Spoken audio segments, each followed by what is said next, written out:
Thank y'all for joining us again. It's Friday afternoon at our house, and a lot of appliances are running because it's a home with people in it. So you may hear some things in the background, but we're glad you're with us as we go back and look at the study of Elijah. And Elijah's study is a reminder of God's goodness, God's mercy, God's forgiveness, God's faithfulness.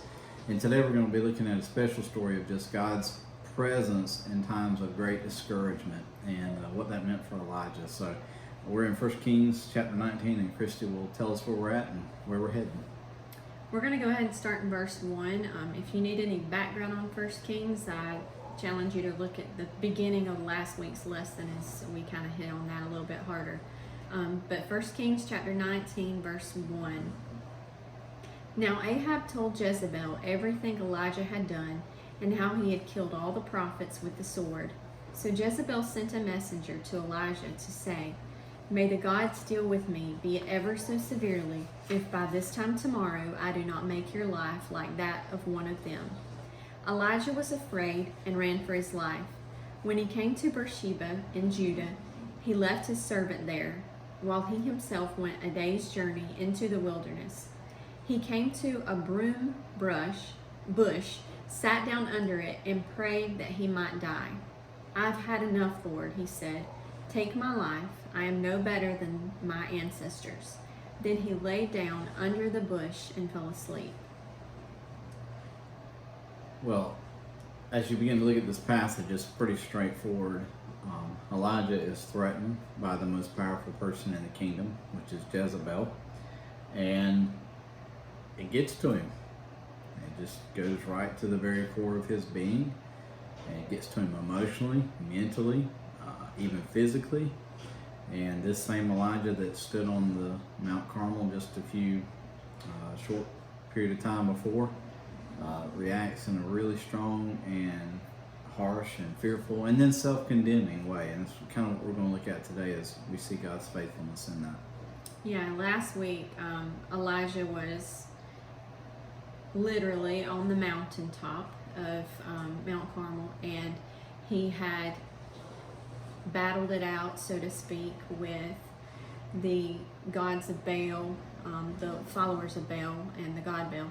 And our God, the one true God, had revealed himself to all the people there and made himself known. And Ahab sent back word to Jezebel what had happened, and she's like, "Well, I'm just going to go ahead and take care of Elijah like he took care of my prophets." And Elijah got scared and ran. Yeah, when you look at this passage, it's a personally challenging passage, because a lot of times when I think about God working in somebody's life, we like to think of them as almost supernatural beings and taking on supernatural persona. In fact, we think about writers of scripture, we kind of have this, blinded, let's not pretend they're real humans and didn't have all the same realities and struggles that we did. But basically, Jezebel says, by tomorrow at this time, you're going to be dead. And Elijah flips out. And rightly so. I mean, he runs for his life. But the interesting thing about that is, we on the outside looking in, we all look and say, why'd he run? I mean, the day before, God literally poured down fire from heaven, and 400 and something prophets were dispatched and gone. I mean, why does he run from this one person? But he runs for the same reason that we run. We thought circumstances were going to be different. We thought that we had done the right thing, and now things are going to be right. We think that, we make the apology, we make the phone call, we fill out the form and send it in, whatever it is, we think we've done it, and that should finish it. And it didn't. It didn't. Yeah, we sometimes, like Daniel said, we view a lot of the Bible characters, so to speak, as these great heroes, and they have supernatural powers, kind of like we're watching the Avengers or something. But they're normal human beings just like us. And Elijah faced great excitement, but he also faced great discouragement, which is kind of the point of the lesson today, is his focus, the writer's focusing on Elijah's discouragement and disappointment, and how we can't let the down parts of our life completely ruin us and keep us from serving God and from serving other people.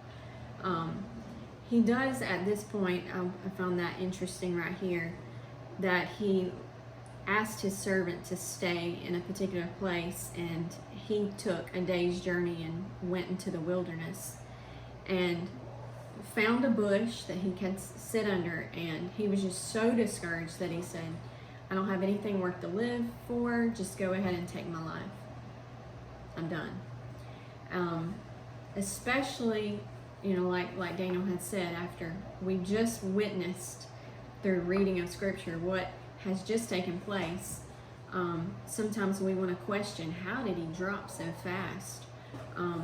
But what we need to think about is how quickly that happens to us, and how quickly that not only happens to us, but happens to other people around us that we might point a finger at, and how quickly discouragement can just take over, and if we allow it to, can completely control us.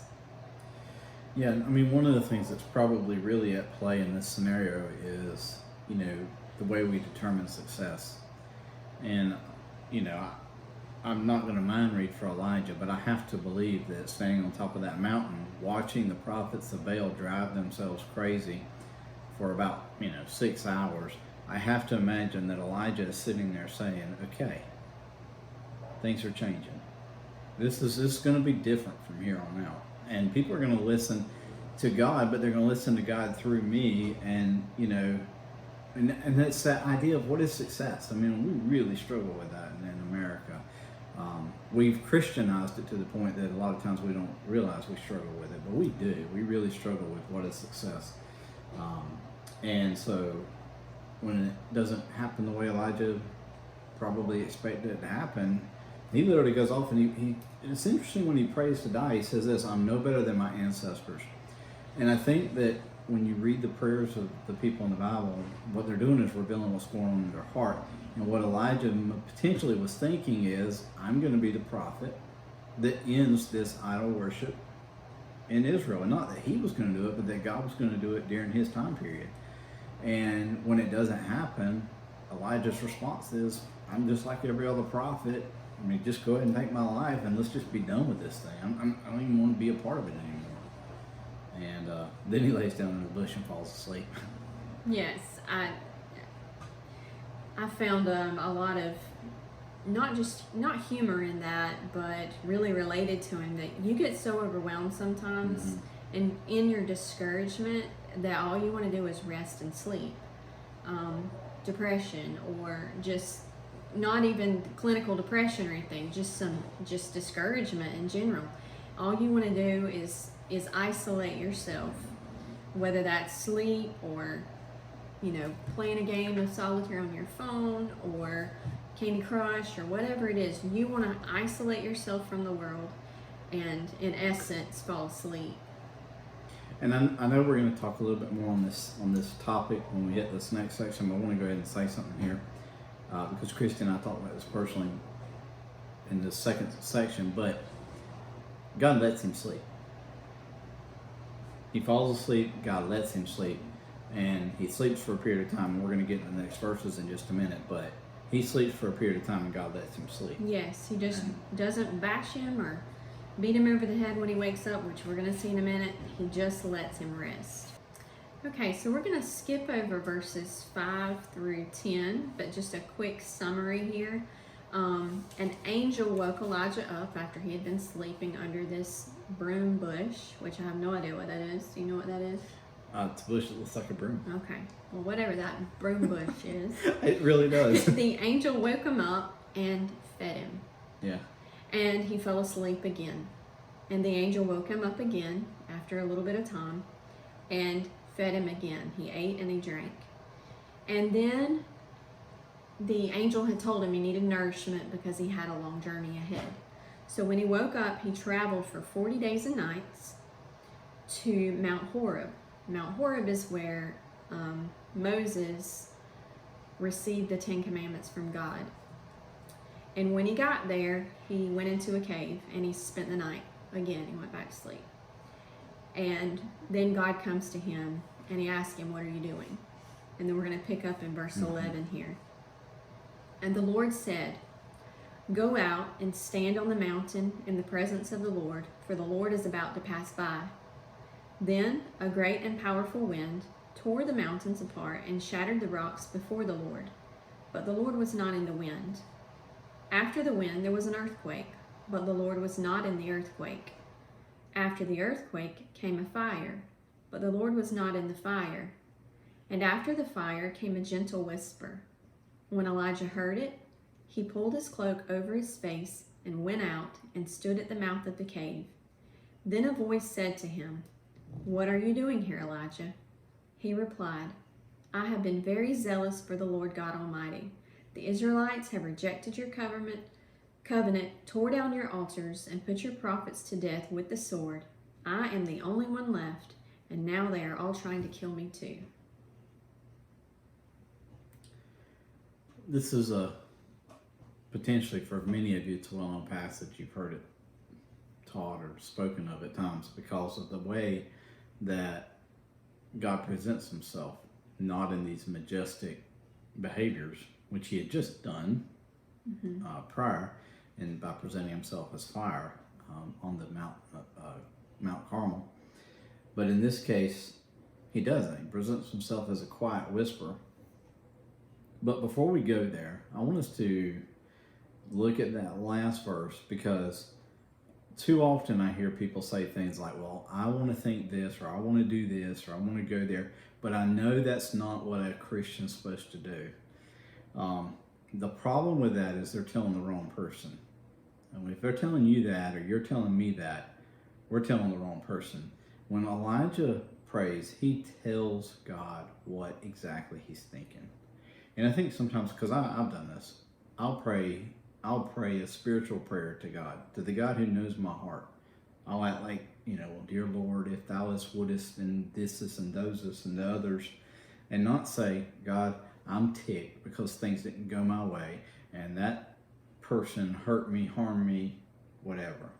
So don't miss what's happening here between God and Elijah. It's God's revealing himself as Elijah is faithful to trust God.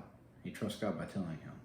Right, and if you look back and you've read 1 Kings and listened to these lessons, you know that Elijah spent so much time alone with God, and not necessarily alone with God. He lived with a widow for several years, and her son. He was out near a brook. He's been alone with God in the sense that he's not just been in the public eye and leading people, so to speak, for a while. And so he already has had this time to interact with God and have this one-on-one time with him, sometimes in a way that we feel like we don't, because we feel like we're so busy and we have all this stuff going on, and we may. But Elijah has a relationship with God because he's cultivated that. And like Daniel saying, pointed out, that's this last verse before we even talk about the other stuff. That is so right, because in his discouragement, he's able to, because he has a relationship with God, cry out to him in that way. The same way I do when I'm alone in my car or in my shower, just be like, I don't get this. I don't understand what we're going through, and the pain or the frustration. How did this happen? How did this get to this point? And he's here, and he's like, but I'm the only one left. And telling God all this. Now, hindsight, God does answer him later on. He's like, no, you're really not the only one left. But he doesn't fuss at him. He just lets Elijah speak. And he had already said, what are you doing here, Elijah?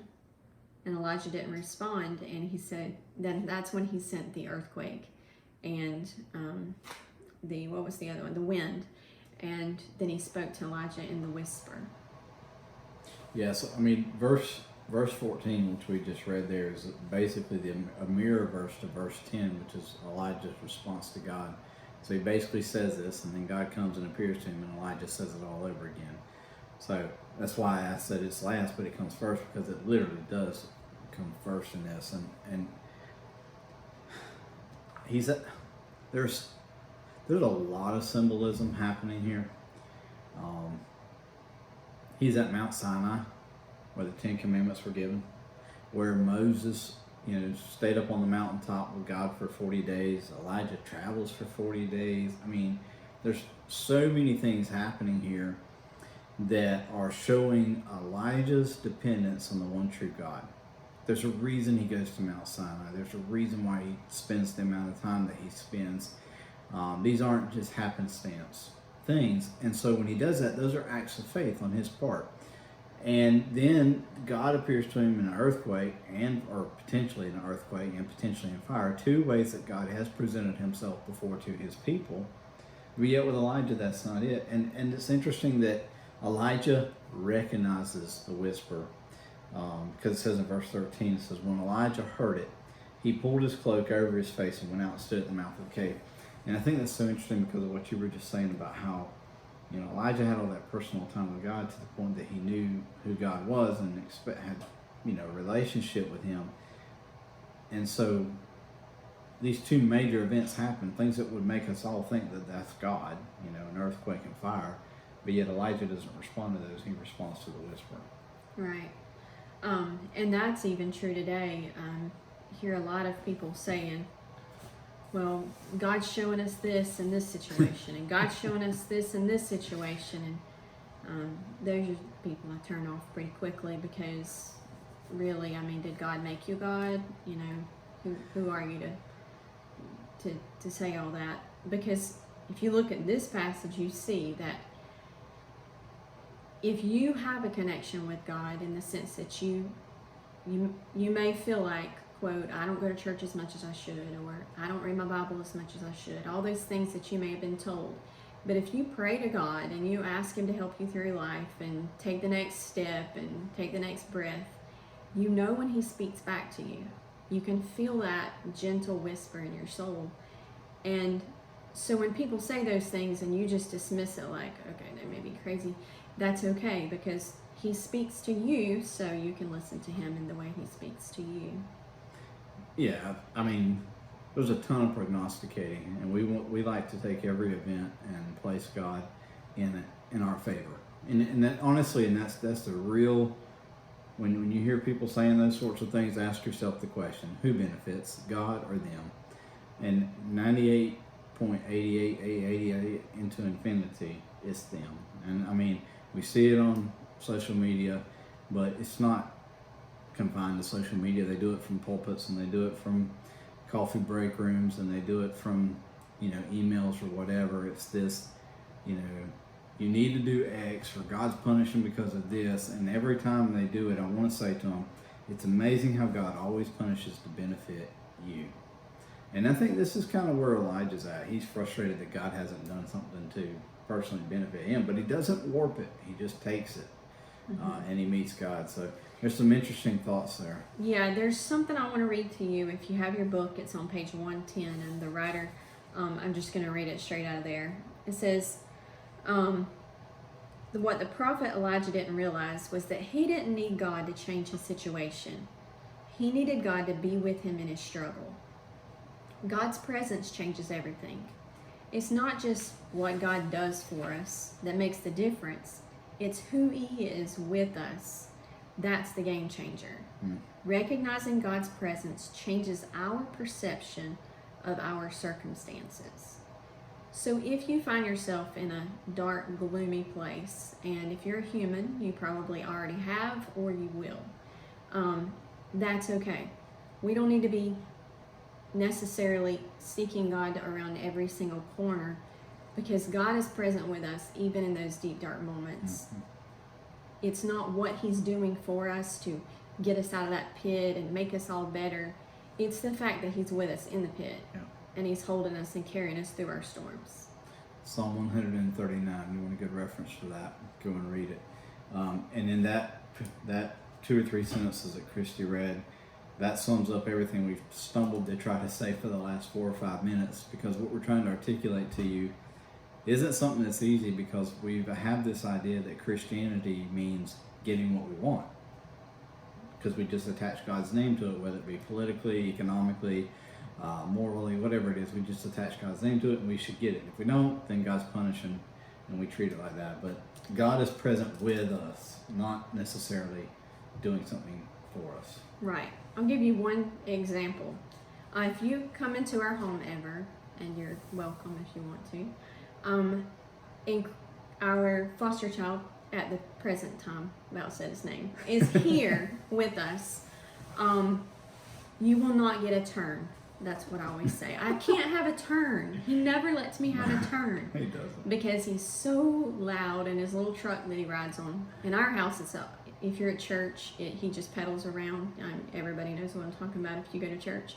But at our house, it's motorized, thanks to Called Care. And so he drives this thing around, and he's super duper loud, and you can't have a turn unless you go find a room, shut the door, and don't let him in for just a minute. So to me, this is how Elijah is. It's like, here's God speaking in the earthquake, or God is delivering that, but he's not speaking. So there's this earthquake, and there's this wind, and it's so loud and so much, but yet Elijah knows God in the quiet. So you might, other people might experience God in this loud, boisterous room, and there's a lot of chaos. That's not me. I don't study with music on, this loud guitar music. I have to be alone and really quiet. And so if you have that personality of sitting in a room and everybody around you is just yelling and screaming and talking over each other to have their turn, you might feel kind of like this, like, okay, when's it going to be my turn? Do I get a turn? And that's how God spoke to Elijah, was in the quiet and in the stillness. Yes. Which is the constant reminder we need to seek quiet and stillness. Yeah. There's a question I'll read out loud. We may or may not answer it, but here it is. What do these verses teach us about God?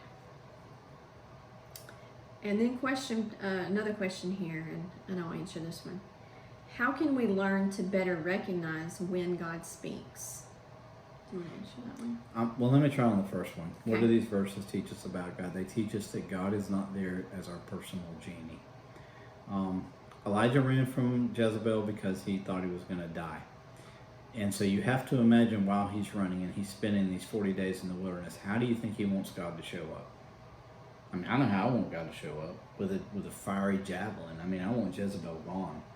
And most of the ways that we present God now, that's how we present him. But that's not how God presented himself, and that's not how ultimately Elijah recognized God as well. So these verses teach us about God, that just because you're not getting your way, and just because things aren't going to your side or your group's side, don't believe that God is not present, and don't believe God's standing there necessarily with a javelin about to vanquish everybody just for you. He might be over there whispering in the corner, and we can't get over it because we're screaming at the top of our lungs to get what we want out of it. So yeah. The second one, how can we learn to better recognize when God speaks? I wrote, quit looking. Not that we're not seeking God, not that we're not reading scripture and praying and having a relationship with him, but sometimes we look for God around every single corner, in the sense of, well, God's causing this to happen to teach me this, or God's allowing me to go through this fiery circumstance to teach me this, or he's put me on the mountaintop so I can lead these people. We sometimes seek God out in the sense of gaining our own stage, and that's not how God speaks. We can better recognize how God speaks by just allowing him to speak to us through the loud and the boisterous times, but also in the quiet times, in the mundane walks of life. Yeah, if God's not present in the ordinary, then he's not present. If it has to be extraordinary for it to be God, then that's a construct of our own imagination. And that's us building God in our own image, which, God, of course, has instructed us not to do. Yeah. But it's so tempting. I mean, it is. I mean, it's probably our greatest fallacy as religious people, is to construct God in our own image. And, we're angry at this person, or angry at this political party or this particular circumstance, and every time something goes against them, there's God. God got him. Shut up. But we make God in our own image when we do that. Does God punish y'all? You bet. He allows us to reap the results of our own behaviors, which means we're constantly reaping those, and the world is as well. But we gotta quit making God in our own image. So, Last set of verses are 15 through 18. The Lord said to him, "Go back the way you came and go to the desert of Damascus. When you get there, anoint Hazael king over Aram. Also, anoint Jehu, son of Nimshi, king over Israel, and anoint Elisha, son of Shaphat from Abel." I'm making all this up, y'all. "Maholah, to succeed you as prophet.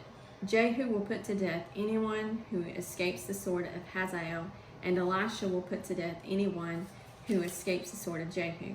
Yet I reserve 7,000 in Israel, all whose knees have not bowed down to Baal, and whose mouths have not kissed him." Fake it till you make it. So if you don't know the words, you just pronounce it however you want to and pretend like that's how it's supposed to sound. yes, I mean, Elijah leaves this place, and he is given instructions by God to go anoint 3 people. One person's going to be the next person, the king of Israel, and it's Jehu. The next one's going to be the king of Syria, which is crazy because they are now enemies of Israel, but yet God tells the prophet to go present yourself there and anoint Hazael. And then the third one is Elijah's own protege, or the guy who becomes Elijah's own protege, Elisha, who we've not heard of up to this point. And it doesn't mean Elijah doesn't know him, doesn't mean anything like that. We don't know it, but basically God just says these are the 3 people that I'm working. And this is interesting because Elijah's just spent 40 days off by himself thinking it's all done. And when God gets him, regains his focus, and Elijah refocuses on God, guess what had been happening during those 40 days? There's 2 other kings ready to be anointed, and there's another prophet ready to be anointed, and it just makes me want to throw my book down and walk out of this room, because how many times do I say, well, God just hasn't done X, or isn't doing anything, or I've been doing this for 6 months and there's nothing coming of it, or 3 months, or 3 days, or 3 hours, or whatever. And it's almost like God sometimes just wants to, needs to shake us and say, while you were sleeping, while you were worried about what you were going to eat, this guy's ready to be anointed, this guy's ready to be anointed, this guy's ready to be anointed. Oh, and by the way, there's 7,000 people that you don't even know, you've never even met, but they weren't even a part of the idol worship in the first place. And he doesn't do it mean-spirited. It's just it's kind of a wake-up call for Elijah. Yeah, that's the one thing I wanted to point out. Go for it. We go from verse 14. And I'm going to read portions of it. "I've been very zealous for you. The Israelites have rejected your covenant. They've torn down your altars." He's crying out to God. He's complaining about his present situation. They're trying to kill me. And here's what the Lord said to him. "Go back the way you came. Go through the desert. And when you get there," and he tells him all these things. God doesn't, there's no hidden verses here that we're reading in the story. He doesn't scold him, fuss at him, argue with him. He just picks him up, brushes him off, and sends him out to work again. No castaways. So no matter what it is you've been through, or how discouraged you are or have been, he's not there to fuss at you and scold you. I mean, like Daniel said earlier, if you do things that harm yourself, you might reap the benefits of those things, or not the benefits, but the results of those actions. However, he's not there to kick you while you're down. He's just there to be with you through those times. And when you do get up and start moving again, he brushes you off and you just keep going. And he tells him what to do, and so he does it. And then he comes down here, like Daniel just pointed out in that verse 18. He's like, and by the way, you do have some friends. You have a whole army of people with you. 7,000 actually in Israel, who've just been hiding out just like you have. They may feel alone and abandoned too, but they're not. Neither one of you are.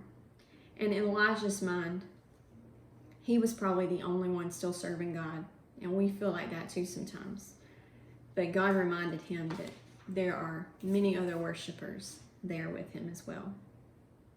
Yeah, I mean, this is a guy who 2 months prior, right? So 40 days he's been gone. So add and subtract a few days for whatever else might have been happening in that time period. 2 months prior, he's running for his life. He gets up from that and goes and anoints the next king of Israel while Ahab is still the king of Israel. Because he knew God had spoken to him. And then he goes and anoints a crazy man in the person of Elisha, and Elisha's just flat crazy. He's on a whole different level. But anyway, so it's just a reminder of God's presence. I mean, he is with us, and he hasn't cast us away. And Elijah thought his time was over to the point that he said, I'd rather you just go ahead and kill me because essentially I've exhausted everything I could do. And God's response is, no, it's okay. It's okay. You're okay. I'm okay. And then he restores him in a way that challenges probably Elijah's whole perception of how he lived his life when he hears, oh, by the way, there's 7,000 other people. Obadiah's already told him about 100 people at one point. Mm-hmm. He meets Obadiah. So everywhere he turns, it's like God subtly reminded to him, no, there's other people. Yes. And that's so antithetical to the way that we approach things as Christians sometimes. We want to be the only one so that we can reap the persecution and feel sorry for ourselves. And I think Elijah may have been there. And, sometimes we need God to just gently say, no, that guy over there, look at how he's being compassionate. Look how he's being forgiving and showing my love and those sorts of things. I want to point out just a couple things that were just good, solid reminders here. This Hazael, how do you say that? Is Hazael. That right? Hazael, sure. King over Aram, just proved and just reminded us, not necessarily proved, I'm not all about that, but it demonstrated that God is sovereign over a non-Israelite country. Mm-hmm. And then in Jehu, the king over Israel, this reestablished God's sovereignty over the northern kingdom, which the northern and the southern had been split. And then Elijah anointing Elisha as his own replacement, like he's anointing someone to take his place. The writer pointed out, we can ask God to change a discouraging situation, but sometimes we need to hear from him in order to change our perspective. Very similar to what we just saw in the last set of verses. And it's like God was just telling Elijah right here, I'm not done with you yet. Let's go and do this. Let's get up. Let's keep moving. And let's go and do this. Yeah, there's a popular meme that you see on Facebook every now and then, referencing this passage where it says, Elijah was ready to give up and die, and then God said, take a nap and here's some food. And it's a reminder that sometimes in our life we really just need to take a nap and eat some food. But that is a reminder for us beyond just that little physical thing of what we're ingesting and consuming changes who we become. And Elijah spent 40 days on Mount Sinai with God. And at the end of those 40 days, he was completely different in his actions and behavior than he was beforehand. Prior to that, it was all about self-preservation and self-image. After that, it was all about God's glory and God's promotion and God's faithfulness. And so the words that come out of our mouth, the things that we post, the things that we do, are they self-promoting, or are they all about God's faithfulness and God's goodness? And that's where we find ourselves. And God is with us because Elijah didn't experience this on a mountain. He experienced this in a horrible valley of his own personal life. And it was very real to him. Thank you for listening. Next week, are we back next week? Yeah, we actually were supposed to start another series because we're a week behind, but right. Yeah, I thought these lessons were so interesting when we skipped a week. I wanted to get it on YouTube. So we'll finish it up next week. We'll finish it up next week. First Kings, and it's lead others to serve God, and we'll just finish up 1 Kings 19, and I think we go through 20 or 21 in that. Yep. This lesson was very timely for me this week. Just getting a little personal. We had I think it was like Saturday, Sunday, just physically was not feeling good, and let that become very discouraging and overwhelming. So this lesson was very good. Thank y'all for joining us.